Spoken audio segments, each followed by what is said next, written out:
good does Coca-Cola do you physically? I think Coca-Cola, as the introduction said, does have some sugar in it. It is energy. Is it an absolute necessity?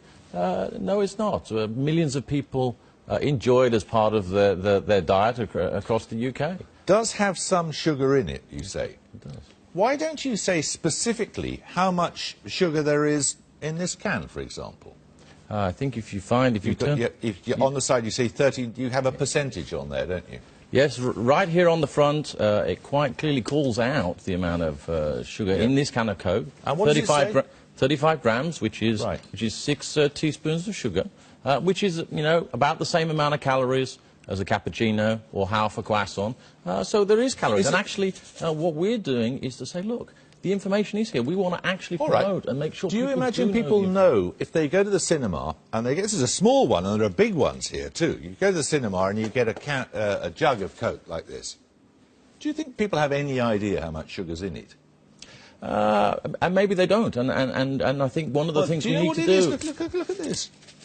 23 sachets of sugar in that single container, the equivalent thereof.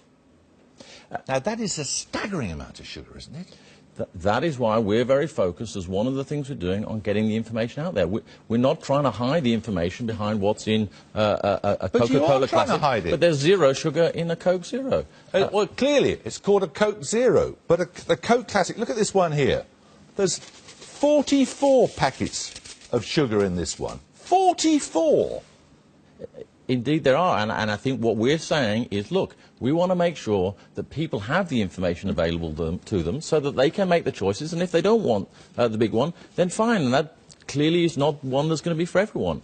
We want to make sure the information is available. We want to make sure there's more availability of more choices, whether it's smaller packages, as you had in your intro. Yeah, but whether it's 23 in something this size, or 44 in something this size, each of which is to be consumed in one single sitting at a cinema, this is staggering, isn't it? Look, I think we do need to recognise that things need to change, that the bigger cups need to come down. I don't think that we are talking that the world can't change and the world doesn't need to move on.